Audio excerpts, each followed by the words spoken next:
So excited to be here tonight doing stand-up. I've always loved stand-up. My first live show, George Carlin. No, for real. My mom had to drive me to the theater, and she reminded me not to forget my retainer. So it's doing pretty well with the high school girls. But I've always loved stand-up. Tried to get my wife, Sarah, to come with me to the comedy club. Got her to come once, and she did not love it. And if I'm being honest, I think it's because a lot of stand-up is just a bunch of dicks and assholes talking about their dicks and assholes. But marriage is about compromise, so she was willing to watch a special with me, and it's going well. She's having a good time. She's laughing. Then the comic starts talking about having to go to the doctor to get a prostate exam. And Sarah loses her shit. She's like, why does every man think I need to hear about the time they had a finger in their ass? I delivered 2 babies, twins, in 15 minutes. Then I had to have my vagina sewn back together. And I didn't feel like I needed to go on stage and talk about that. Some things are private. Oops. But she's right. You know, think about it for a second. Marin, Carr, Segura, Earthquake, Mulaney, every famous male comedian has some prostate exam joke. Brothers, aren't we better than that? No.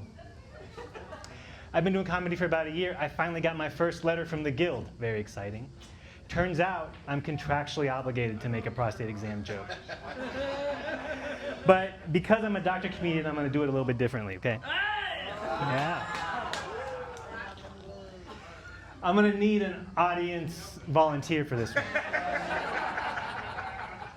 No, here's a little industry secret for you. We don't even do prostate exams anymore.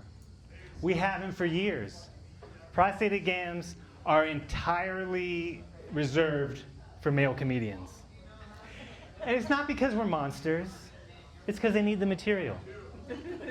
Right, you go to any clinic in town, and in the back room, this is true, there's one of those big stadium fingers, just in case a comedian comes in for any reason.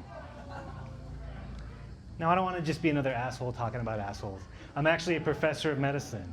So let's talk about some anatomy that's a little more dignified, shall we? Consider the taint. Right?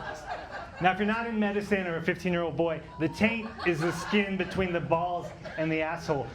You may have heard it referred to as the baunch, or maybe even the gooch. But gooch is just insane, okay? Can we all just agree on that? Now, baunch comes from the Greek for bonkus, but taint is the technical medical term, so let's try to keep it professional, shall we? So, the taint is misunderstood. Every taint is delicate and unique as a set of fingerprints, okay?